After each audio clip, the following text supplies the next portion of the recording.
దిన్నగుతా దిన్నకు దిన్నగుతా గల గల గల గల గల గల గల గల దిన్నకు దిన్నగుతా గజ్జలనే కట్టి తమరుకమే పట్టి నాట్యమే చేయుట అమ్మకు ఇష్టమట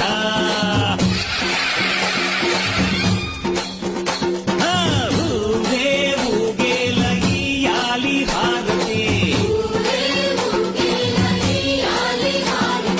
కాయలు కొట్టి ఫలములు పెట్టి పాదాలు తాకితే అడిగిన వరములు ఇచ్చును తల్లే